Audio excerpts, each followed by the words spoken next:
माबाखौथ' जोङो मासखौथ' माबायाखै मिथिस्लाबासै र' माबानिफ्रायनो मास मोननै मोनथामसोआनो जाबाय। औ मास दा बे मोनथामसोआनो फरायसालियाव थैलांनायाव मा दुखु फोरमायो? दुखु फोरमायनायाथ' जोंथ' दुखुखौथ' मोनखाथारदों मानो होनबा गामिनि अनुस्थानानो मोनसे थैनानै थांबाय बिनि थाखाय जोंनि गामिनि गासैबो माबाफ्रा खस्थ' मोनसिगोन गथ' गथाय गासिबो खस्थ' मोनसिगोन आरो जोंनि गामिनि रायजो राजायाबो मोनसे एसे उसुबिदा असनमान बायदि गावनि माबाखौ लाखिनो हायि बायदि जाहैनाय बायदि जाबायना ओंखायनो फरायसालिखौथ' नांफिनखागौ मानो होनबा फरायसालि गैयाबा मा जागोन। दा बेयाव माखासे फरायनाय गथ'फ्रा दा अबाव फरायहैयो? दा बेयाव फरायहैनाया माने बै माइनावफुर स्कुलाव फरायसालियाव फरायहैयो आरो दा जोंबो मोनथिस्लाबाखै आंथ' होनदोंसो दिनै मानो गथ'फ्रा फैयाखै दिनै स्कुल गैया नामा फरायसालि गैया नामा बिदिसो होनलाबायफैदों ओमफ्राय उनावसो मिन्थिबाय फरायसालिया माने माइनावफुराव थांबाय ओरै होननानै होनबासो माने मिथिबाय आरो।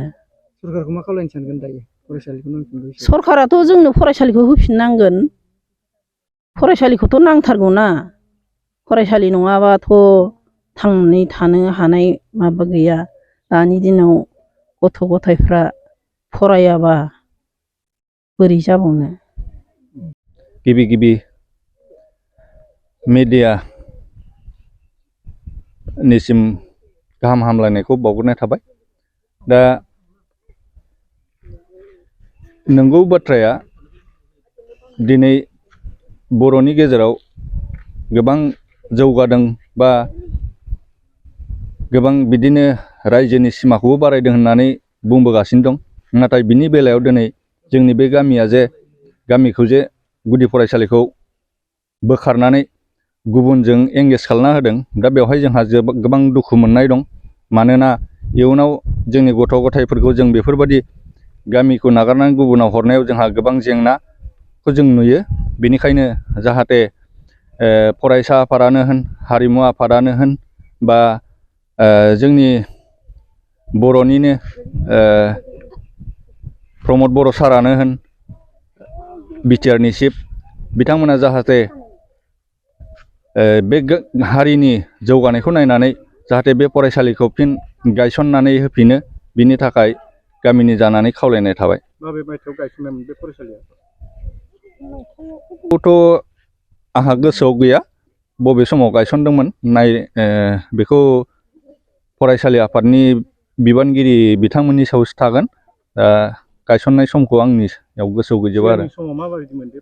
सिगांनि समावथ' मोजांखौनो जों नुबोबाय थादोंमोन फरायसालियाव। मोनसे समाव माने बेवहाय एसे गोजाननि सासे बायद'आनो फैनानै बे फरायसालिखौ दैदेनबाय थाफैदोंमोन।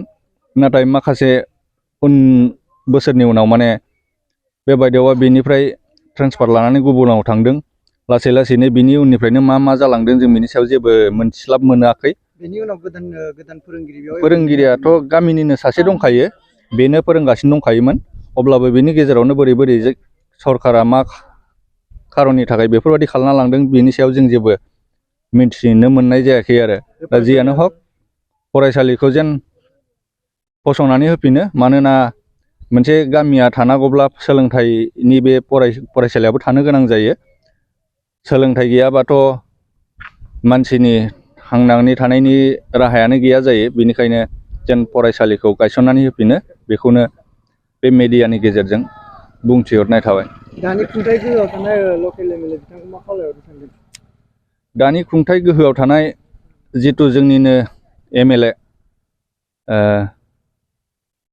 उत्पल बरा बिथांनिसिम बेखौनो खावलायनो सानो जाहाथे गावनिनो एलेखानि फरायसालि हिसाबै बिथाङाबो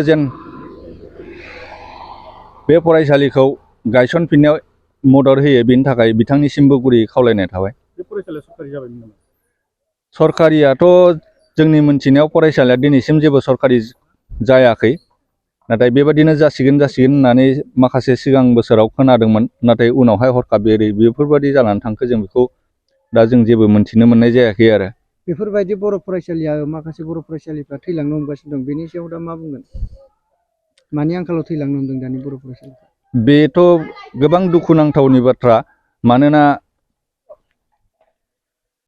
बेफोरबादि फरायसालि थैलांनायनि गुबै खारनखौ ओरैनो बिजिरनानै नायोब्ला नुनो मोनो माखासे सासे सानै हानाय बेक्तिफोरा प्राइभेट स्कुलफ्राव फ्राय हरनायखौ नुनो मोनदों दा बेफोरबादियावनो ओरैनो दानि मुगायावथ' बुंनो थाङोब्ला गामियाव गथ' गथाया जथेस्थ' एसेबाबो खमायबोनो हमदों गोदोनि बादि गोबां गथ' गथायखौ नुनो मोना बे सासे सानै गथ'नि गेजेरावनो सोरबा सासे सानैया जुदि प्राइभेटफ्राव हरोब्ला बेबादिनो सासे सानै खमायनायावनो माने गामियाव एसे एनै खमायनायावनो दिनै बेफोरबादि माखासे जेंनाखौबो जों नुनो मोनदों बेनिखायनो जों गामिनि मानसिफ्रानो सांग्रां जानानै जाहाथे बेफोरबादि गाव गावनिनो गामिनि फरायसालिफ्रावनो जेन गाव गावनि गथ' गथायखौ फोरोंनानै गावनि हारिनि राव हारिमुखौ जेन फोथांनानै लाखियो बेखौनो बुंथिनाय थाबाय।